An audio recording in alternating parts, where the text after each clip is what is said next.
우리가 살아가고 있는 이 시대를 여러 시대라고 이제 이야기를 할 수 있는데, 그 중에 대표적인 한 단어가 디지털 시대라고 이제 부르잖아요. 이 디지털 시대 때 이제 새로운 방식의 이제 거부 형태가 좀 나타나는데, 이제 그게 뭐냐면 우리가 가지고 있는 이제 핸드폰, 이것을 통해서 참 그동안 겪지 않았던 이제 약간의 독특한 그 형태의 거부를 우리가 당하면서 살아갑니다. 이제 그게 뭐냐면 대표적인 게 이제 우리가 보내는 메시지, 이제 카카오톡이 이제 좀 더 대표적일 수 있겠는데요. 메시지를 보내요. 그리고 메시지를 읽었는데 답을 안 해요. 정말 분명히 이 질문에는 답을 해줘야 되는데 그냥 답을 안 하는 경우가 참 많이 있습니다. 그리고 단체 이렇게 대화방에도 글을 올리면 좀 반응을 해줬으면 좋겠는데 전혀 반응을 하지 않아요. 그냥 거기에 뭐 읽었다라고 확인표라도 달아주거나, 아니면 웃는 내용이라면 좀 웃는 표정을 찍거나, 아니면 어떤 반응이라도 해줬으면 좋겠는데 아무런 반응도 하지 않는다는 거죠. 좋아요, 웃음 표시, 이제 그 외에 뭐 다른 표시라도 있었으면 얼마나 좋겠냐라는 생각을 할 때도 있습니다. 아니면 어떤 대답을 할까 막 고민하다가 막 글 쓰면은 막 이게 말표가 막 나오잖아요. 이게 막 점점점점이 막 올라갔다가 사라지고 다시 올라갔다가 사라지는 그런 표현이라도 있으면 좋을 텐데, 그냥 읽고 이제 익십이라고 그러거든요. 이제 짧은 말로 읽고, 네, 이제 그런데 참 이제 이런 것들이 우리가 이제 거부당하는 이제 그런 대표적인 건데, 혹시 하나님께 기도할 때 이런 느낌을, 이런 기분을 받으신 적이 있으실까요? 조금은 무시당하는 것 같은, 뭐 카톡을 읽고 대답 안 한다고 제가 무시당한다고 그렇게 또 과해석하지 않기를 바랍니다. 저는 거기에 대해서는 약간 조금 자유롭긴 해요. 그렇지만 반응을 해주면 좀 좋기는 합니다. 웃지도 않고. 네, 하나님께서도 우리가 이제 하나님께 기도를 하잖아요. 오늘도 기도하러 왔잖아요. 근데 이제 기도를 해서 하나님께서 만약에 그 기도를 좋고 딱 엄지척이라도 딱 우리한테 해주거나, 아니면은 너의 기도 좋아요, 아니면 읽었다라는 V표, 이제 확인표, 뭐 이런 거라도 있었으면 얼마나 좋겠어요. 아니면 내가 너의 기도를 들었는데 뭐라고 답해야 될지 내가 지금 생각 중이다 라는 그런 표시만 있어도 기도할 맛 날 텐데, 이런 것도 이제 없는 상황이라면 우리가 정말 하나님께서 나의 기도를 듣고 있는 걸까? 내가 얼마나 자녀를 위해서 기도했습니까? 내가 얼마나 가정의 회복을 위해서, 또 자녀들의 구원을 위해서, 그리고 나의 건강을 위해서, 가족들의 건강을 위해서 오랜 시간 동안 기도했던 그 수많은 기도들에 하나님이 뭐라도 표시만 했다면 우리가 기다리는데 참 즐거울 텐데, 그렇게 기다림이 힘들긴 하지만 버틸 수 있을 텐데 라는 그런 생각을 갖게 됩니다. 그렇지만 아무런 하나님의 반응이 없는 상황, 응답이 없고 아무것도 느껴지지 않으면 참 힘들어요. 계속 기도는 하지만 상당히 지칩니다. 하나님께 무시당하는 느낌도 들고, 정말 하나님이 내 기도는 아예 안 들어주시는 것 아닌가라는 그런 의심을 갖게 된다는 거죠. 사랑하는 성도 여러분, 우리 성도님들 이런 상황에서도 절대 포기하지 않는 기도의 힘을 갖기를 주님의 이름으로 축복합니다. 그리고 오늘 말씀을 나누면서 함께 시편 23편의 말씀을 같이 나눌 거예요. 다윗의 그 고백을 통해서 우리 목자 되시는 하나님이 어떠한 분인가도 발견하는 이 시간이 되기를 바랍니다. 오늘 본문의 말씀은 우리 성도님들이 너무나도 잘 아시는 말씀이에요. 아마 신앙생활 하면서 아주 많이 들었던 그러한 말씀인데, 오늘 1절 말씀을 보면은 예수님께서 비유의 목적에 대해서 설명을 하십니다. 이 비유의 목적이 뭐예요? 항상 기도하고 낙심하지 말라라는 그 목적이 이 본문의 말씀이고 이것이 핵심이에요. 우리 성도님들이 오늘 항상 기도하고 내가 낙심하지 말아야 되겠다, 이 한 문장만 기억하고 집에 돌아가셔도 오늘 이 시간은 성공한 시간인 줄 믿으시기 바랍니다. 우리 조 집사님도 이야기를 했는데 제가 수요 예배 때 말씀을 드렸어요. 거의 대부분이 수요 예배 때 나오시는 분들이긴 하지만 일부는 안 나오시는 분들 때문에 제가 말씀을 드리자면, 우리 성도님들의 지금 현재 나이가 몇 세시죠? 각자 그 나이에 이 시대를 살아가고 있는 우리의 나이를 적용하기 위해서는 20을 빼야 된대요. 그러면 몇 살인지 우리 성도님들의 나이가 정해지죠. 예, 그런 기분으로 그 나이로 예배를 드리셨으면 좋겠습니다. 그러면 아멘이라는 단어도 우리 조 집사님 이야기했지만 그 임마누엘 교회처럼 젊었을 때는 얼마나 크게 아멘이라고 했습니까? 지금 연세가 드셨기 때문에 적게 하는 거잖아요, 솔직히. 예, 저는 이해합니다. 이 나이 먹고 뭐 그렇게까지 크게? 그렇지만 20 줄여서 이제 60 이하는 청춘이에요, 청춘.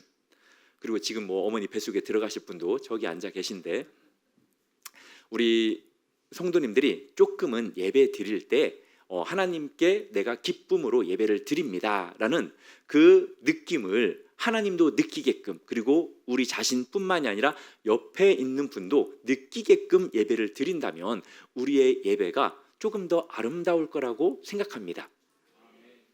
이 정도면 훌륭합니다. 네, 여기에서 본문에 보면은 항상 기도한다라는 이 표현을 보면은 뭐 24시간 내내 무릎 꿇고 기도한다, 이것을 의미하는 것이 아니라 항상 기도한다라는 이 표현은 우리의 영혼, 이제 우리의 영혼이 하나님을 향해서 늘 열려 있는 그러한 상태를 항상 기도한다라는 그러한 의미예요. 이제 그래서 우리의 기도는 이런 기도가 돼야 되고요. 또 기도할 때는 뭐 하지 말라고 그랬다고 기록되어 있죠? 예, 낙심하지 말라. 이건 명령어거든요. 명령형이에요. 낙심하지 말라.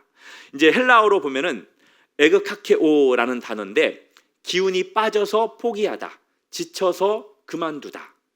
왜 우리가 이런 상황에 빠지는 걸까요? 왜 예수님은 이런 말씀을 하셨을까요? 그것은 기도하다 보면은 우리가 포기하고 싶은 순간이 찾아와요, 안 찾아와요?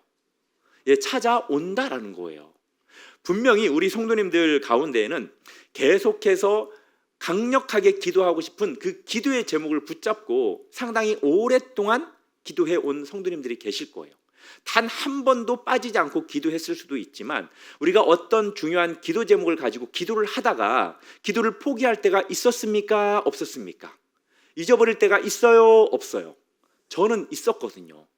저도 모르게 그래, 이 기도는 그만하자, 이제는 내가 주님 내려놓겠습니다 라는 것이 있고, 때로는 그 기도를 하다가도 그냥 다른 기도 제목 때문에 아니면 나의 일상 때문에 잊어버리는 경우가 있어요. 우리 성도님들은 지금 어떤 기도를 붙잡고 항상 기도하면서 낙심하지 않고 기도하고 있는지 모르겠지만, 저도 그런 기도 제목이 있어요. 그래서 지금 계속 이제 걸어가면서도 그 기도를 하고 있고, 또 이제 잊어버렸다가도 내가 이 기도는 계속 해야지, 다시 해야지라고 하면서 생각내서 이렇게 지금 기도를 하고 있는데, 그 기도 제목이 뭔지는 언젠가는 가르쳐 드릴게요. 예, 그 기도가 이루어지도록 우리 성도님들께서 기도해 주시기를 부탁드리겠습니다. 그러니까 하나님 앞에 기도할 때 담임 목사가 무슨 기도를 하는지 모르겠지만 그 기도를 하고 있습니다. 그 기도가 응답되도록 하나님 도와주세요 라고 기도해 주셨으면 좋겠어요.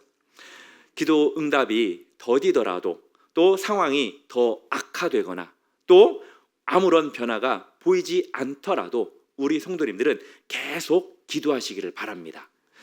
시편 23편 1절에 보면은 다윗이 어떻게 고백합니까? 여호와는 나의 목자시니 내게 부족함이 없으리로다. 단순한 선언이 아닙니다. 이 고백은 아주 깊은 신뢰의 표현이라는 것을 우리는 너무나도 잘 알죠. 목자는 양을 위해서 생명까지 아끼지 않는, 생명을 바치는 그러한 존재잖아요. 우리의 목자 되시는 하나님이 우리의 기도를 절대 외면하지 않는다라는 것을 믿으시기 바랍니다. 그래서 우리가 하던 그 기도, 포기하지 않아야 돼요. 기도를 포기하지 않아야 될 이유는 많이 있습니다.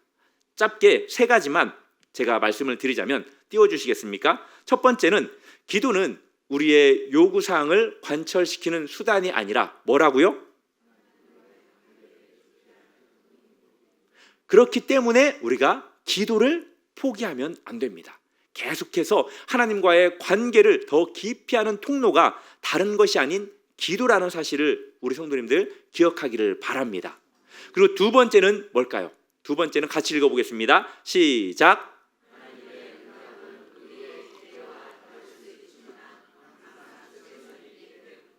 우리가 기도하면 하나님께서 응답하시잖아요. 그런데 우리의 기대와는 다를 수 있지만 그것이 하나님께서 우리에게 주시는 최선이에요. 믿으십니까?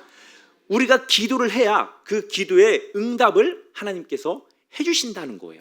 그래서 기도를 멈추시면 안 됩니다. 그리고 마지막 세 번째는 뭘까요? 같이 읽겠습니다. 시작. 기도의 과정 자체가 우리를 성숙시키고 하나님의 뜻에 순복하도록 훈련시키기 때문인데, 그래서 우리가 기도를 해야 돼요. 우리가 꼭 기도하는 이유가 내가 그것을 응답받기 위해서, 이건 아주 1차적인 목적이에요.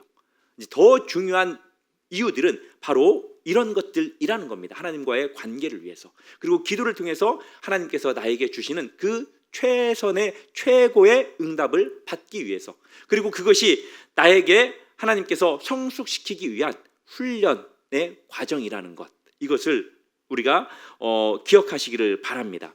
목자는 양들을 푸른 풀밭과 쉴 만한 물가로 인도하십니다. 때로는 우리가 양들이 이해하지 못하는 그러한 길로 인도할지라도 결국 목자는 어디로 인도합니까? 푸른 풀밭과 쉴 만한 물가로 인도를 하셔요. 바로 목자가 인도하는 그 길이 최선의 길, 최고의 길이라는 사실을 믿으시기를 바랍니다. 그래서 우리의 기도 여정도 마찬가지예요. 우리의 기도 여정도 목자 되시는 그 주님께서 이 기도의 여정을 통해서 궁극적으로 최고의 쉴만한 푸른 초장과 물가로 인도한다라는 사실을 우리 성도님들 믿으시기를 바랍니다.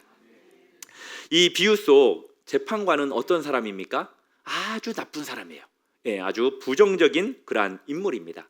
대표적인 나쁜 사람의 그 이유가 뭐냐? 하나님을 두려워하지 않고 사람을 무시해요. 이 하나님께서 우리에게 주신 율법의 가장 첫 번째, 두 번째 계명, 하나님을 사랑하고 내 이웃을 내 몸과 같이 사랑하라는 그 계명에 완전 반하는 인물이 바로 이 재판관입니다. 이보다 나쁜 사람은 어쩌면 찾기 힘들 것 같기도 해요. 그런데 이제 여기에서 이제 중요한 건 뭐냐? 과부의 요구한 것이에요. 과부가 요구한 것. 무엇을 요구했습니까? 내 원수에 대한 나의 원한을 풀어달라라고 그렇게 요구를 합니다. 단순한 자기의 복수를 해달라라는 것을 말하는 것이 아니라 법적으로 정당한 판결을 해달라라는 그러한 말을 지금 요구를 하고 있는 겁니다. 뭐 지금 시대도 마찬가지지만 고대 근동 사회에서 과부는 사회적으로 아주 약한 그러한 존재였습니다. 돈도 없고 권력도 없고 인맥도 없는 그러한 대상이 바로 과부였어요.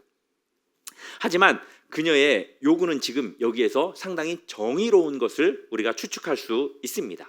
그리고 이 여인이 가지고 있었던 무기가 있어요. 그 무기는 뭡니까? 바로 포기하지 않는 끈기. 이 끈기가 있었어요. 이제 3절에 보면은 자주 그에게 가서라는 표현이 있고 5절에 보면은 늘 와서라는 표현이 있습니다. 이것은 이 여인의 지속성 그리고 또 일관성을 보여주는 거예요. 이 여인은 상당히 지속적이고 일관성을 가지고 그 재판관을 찾아가서 자기의 원한을 풀어달라, 정당한 재판을 해달라라고 말을 합니다. 한두 번 거절하면 우리는 그냥 자주 포기하죠. 저는 좀 자주 포기하는 스타일이에요. 상당히 쉽게 좀 내려놓기도 합니다. 이제 가끔씩 희한하게 잘 안 놓아지는 부분도 있긴 하지만 이제 대부분 상당히 좀 쉽게 내려놓는 제가 성격이에요. 뭐 아니면 말지 약간 이런 식의 성격이거든요. 이제 그런 면에서는 신앙생활 할 때는 이게 나름 유익한 경우도 있어요. 그렇지만 우리가 하는 기도만큼은 사랑하는 성도 여러분, 절대 이러지 않기를 바랍니다. 지금 그리고 내일 응답되지 않더라도 계속해서 기도하시기 바랍니다. 시편 23편 5절에 보면은 다윗이 내 원수의 목전에서 주께서 내게 상을 차려주시고 라고 고백해요. 다윗도 원수들에게 둘러싸인 이러한 상황에서 무엇을 구하냐면 하나님의 정의를 구하거든요. 하나님께서 그 원수들 앞에서 다윗을 보호하시고 또 축복하시는 것을 우리가 보게 됩니다.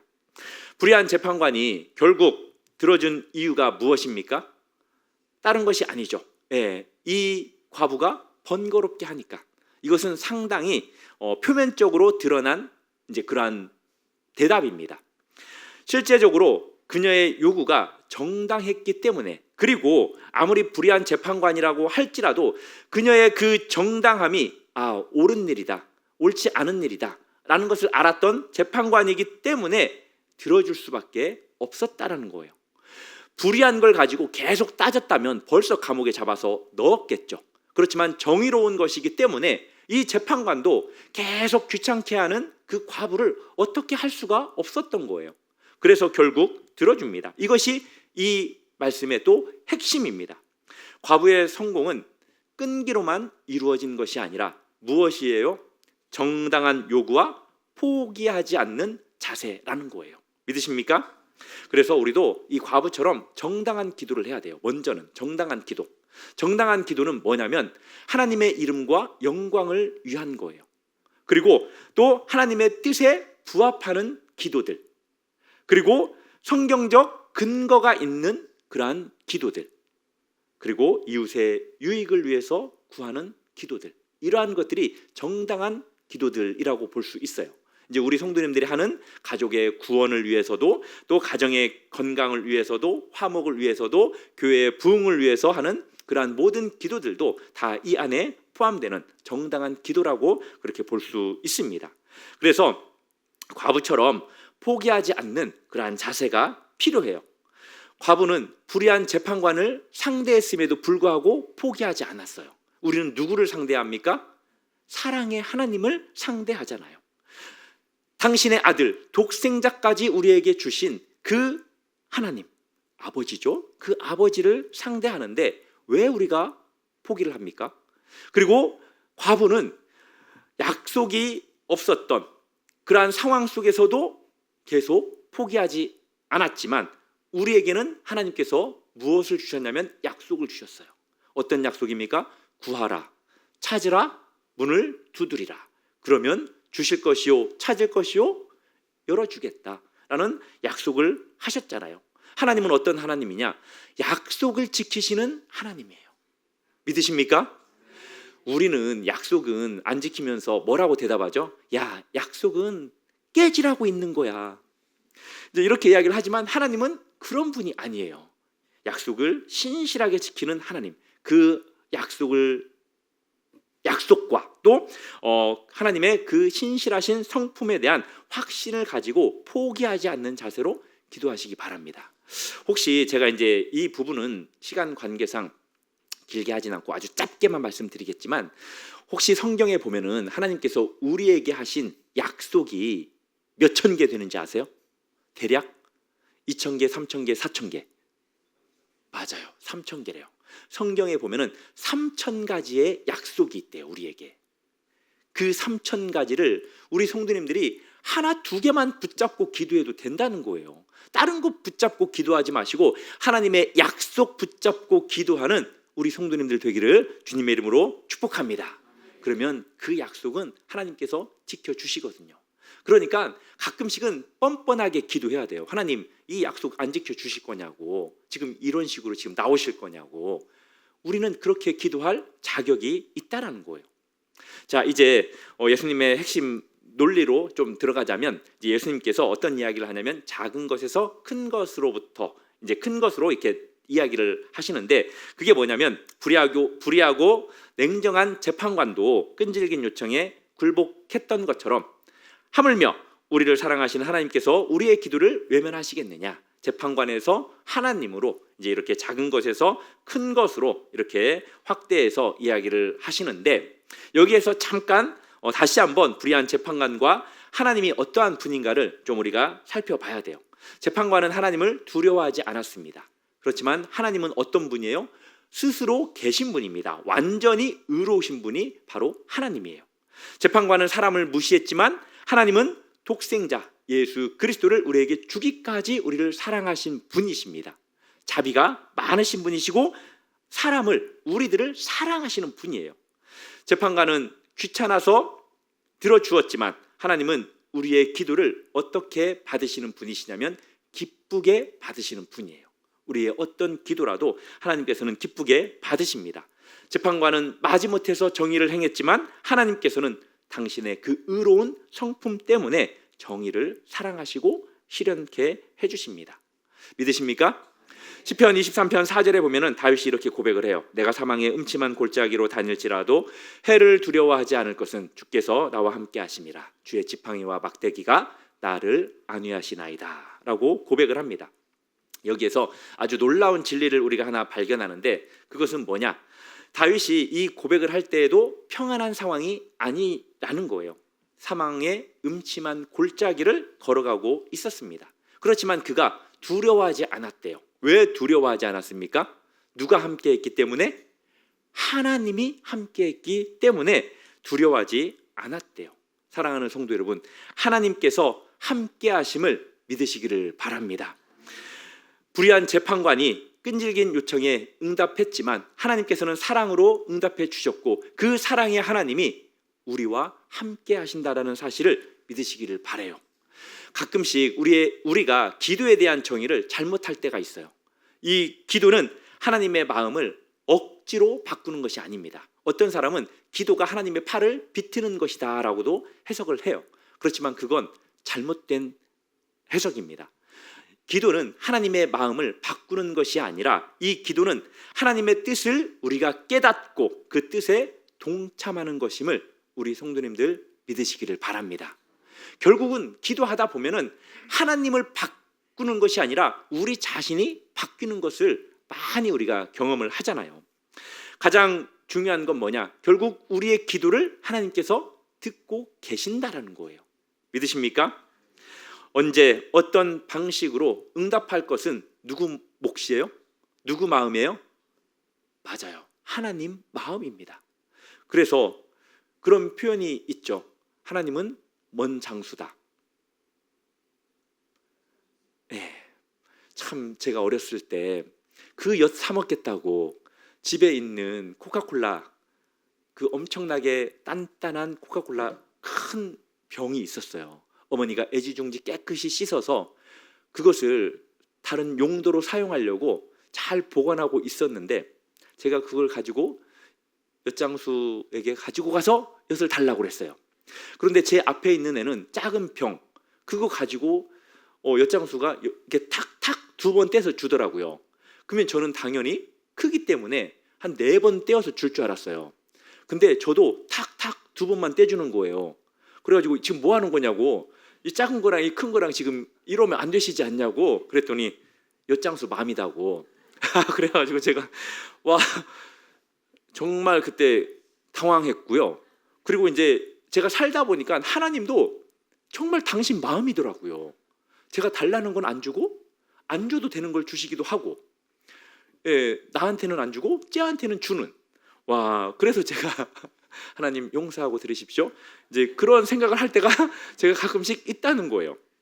사랑하는 성도 여러분, 이건 하나님의 절대 주권이에요. 다른 게 아닙니다.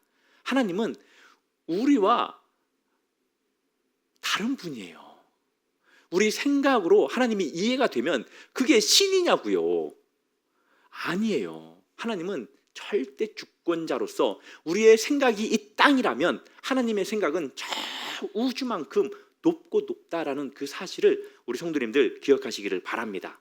이제 본문 7절을 보면은 하물며 하나님이 그 택하신 자들이 밤낮 부르짖는 것을 듣지 아니하시겠느냐, 그들을 오래 참게 하시겠느냐. 아멘. 여기서 택하신 자들은 하나님과 특별한 관계를 맺고 지속적으로 기도하는 그러한 사람들을 의미합니다. 그리고 밤낮 이렇게 부르짖는다라는 표현은 어떤 의미입니까? 절박함이 있다라는 거예요.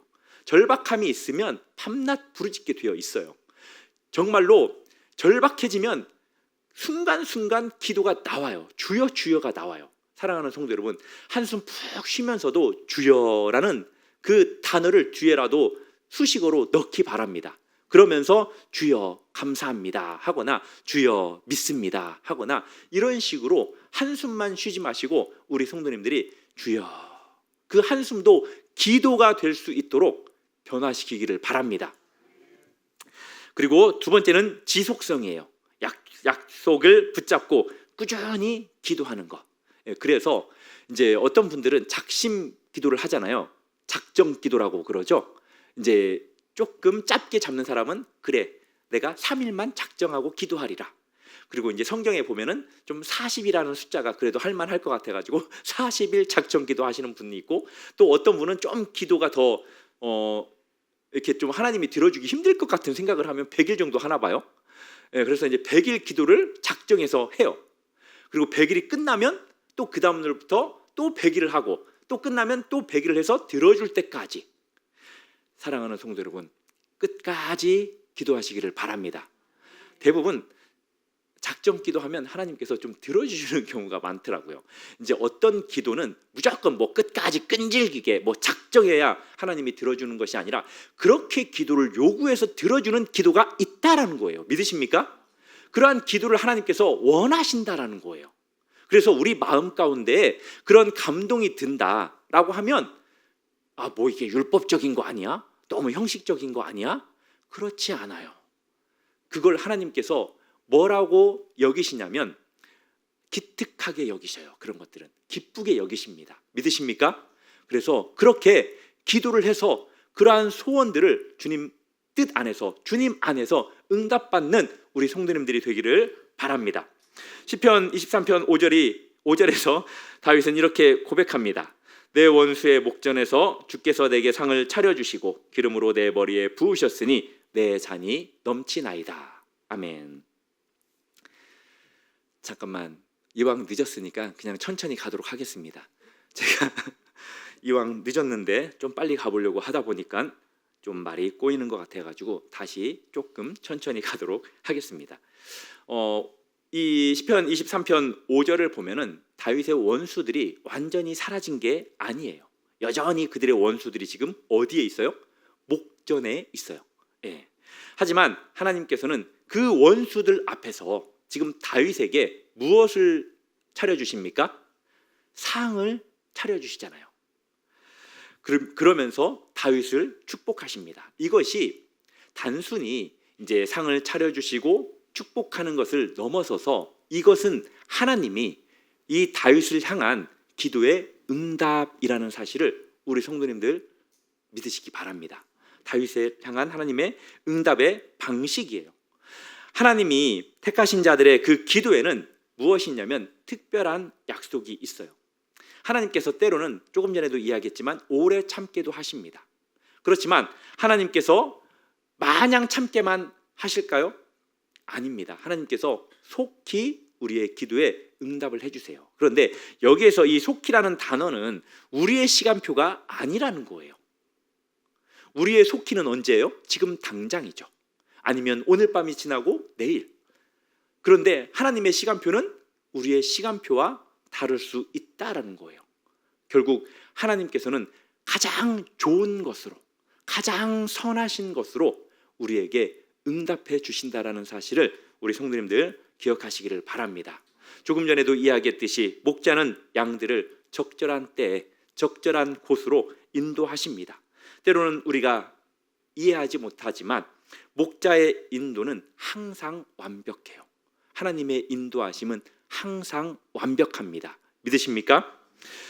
예수님은 이 놀라운 기도 응답을 약속하신 후에 의외의 질문을 해요. 우리가 며칠 전에 이제 다른 시간에 들었던 말씀인데요. 그러나 인자가 올 때 세상에서 믿음을 보겠느냐?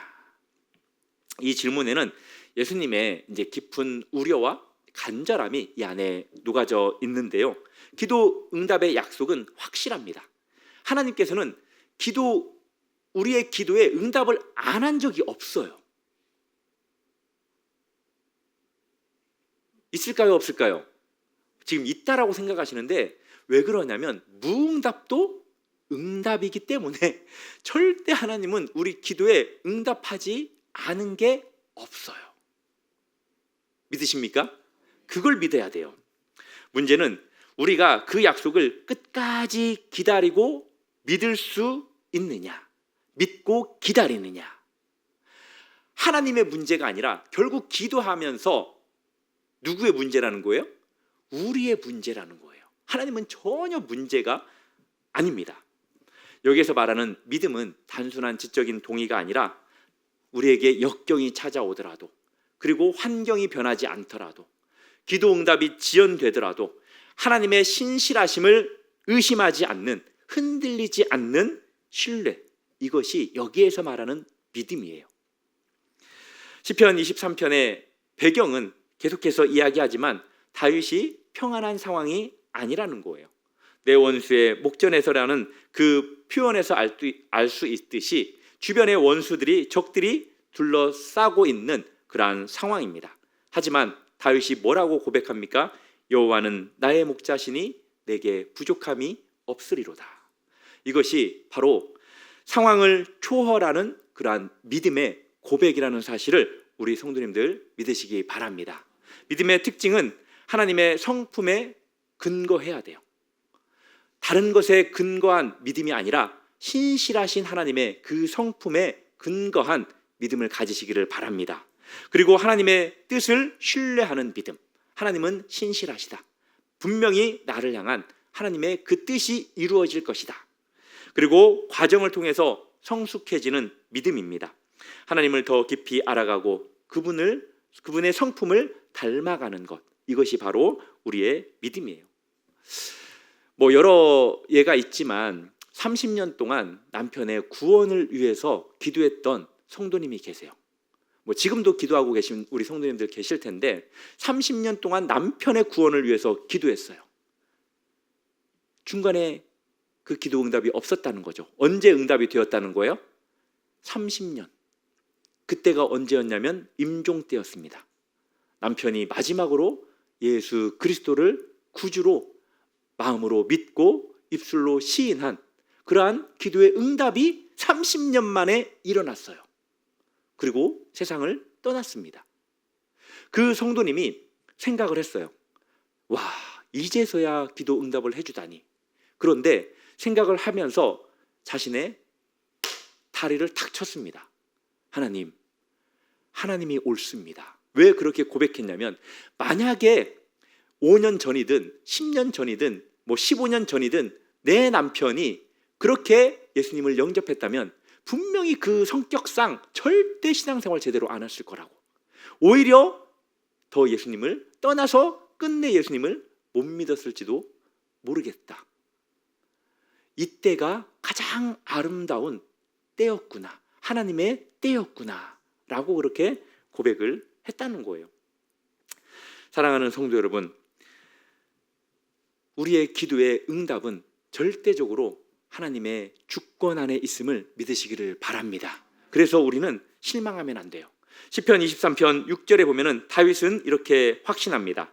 내 평생의 선하심과 인자하심이 반드시 나를 따르리니 내가 여호와의 집에 영원히 살리로다. 믿음을 끝까지 지키는 자에게 주는 어떤 면에서 최종 승리의 표현이기도 합니다. 그것은 기도의 응답은 반드시 우리가 원하는 응답이 아닐 수도 있지만 하나님의 완전한 뜻이 우리의 삶에 이루어진다는 것을 우리 성도님들 믿으시기를 바랍니다. 목자의 선하심과 인자하심은 우리가 피할 수 없어요. 우리가 벗어날 수 없습니다. 왜? 그림자처럼 따라오기 때문입니다. 마침내 양들은 목자의 집에서 영원히 거하게 될 것처럼 우리도 언젠가는 주님의 품 안에서 영원히 거하게 될 것을 믿으시기를 바랍니다. 이제 말씀을 맺겠습니다. 과부가 정당한 요구를 포기하지 않아서 불의한 재판관이 들어주었다면 하물며 우리를 사랑하시는 하나님께서 우리의 기도를 우리의 합당한 기도를 외면하시겠습니까? 아니라는 거죠. 지금 이 순간에도 우리 성도님들의 그 간절한 기도, 눈물의 기도, 그것이 모두 아름다운 향이 되어서 하나님 앞에 상달되고 있다라는 것을 믿으시기를 바랍니다. 자녀들의 그 구원의 문제, 그리고 진로의 문제, 또 결혼의 문제, 또 출산의 문제, 또 직장의 문제, 또 가정의 건강, 또 가족들과의 관계, 그리고 미래, 이 모든 것들 우리 하나님 보좌 앞에 향으로 올라가고 있습니다. 비록 지금은 사망의 음침한 골짜기 같고 또 원수들이 사방에서 조롱하는 것 같을지라도 우리의 목자 되시는 하나님께서, 예수님께서 우리와 함께 걷고 계심을 믿으시기를 바랍니다. 그분의 지팡이와 막대기가 우리를 인도하고 계십니다. 포기하지 말고, 그리고 주님만 바라보며 기도하십시오. 그러면 언젠가 우리가 깨닫게 될 거예요. 하나님의 침묵이 아니었음을, 하나님의 거절이 아니었음을, 하나님께서 가장 좋은 곳으로, 가장 좋은 것으로, 가장 좋은 때에 응답해 주셨다라는 것을 우리가 고백하게 될 것입니다. 하나님의 선하심과 인자하심이 우리 성도님들에게 영원히 평생에 따를 것이고 또 여호와의 집에 영원히 거하게 될 것입니다. 우리 성도님들, 여호와는 나의 목자시니 내게 부족함이 없으리로다. 오늘 밤 이 고백이 우리 성도님들의 고백이 되기를, 그리고 앞으로 다가올 모든 날들에 흔들리지 않는 믿음의 반석 되기를, 고백 되기를 예수 이름으로 축복합니다.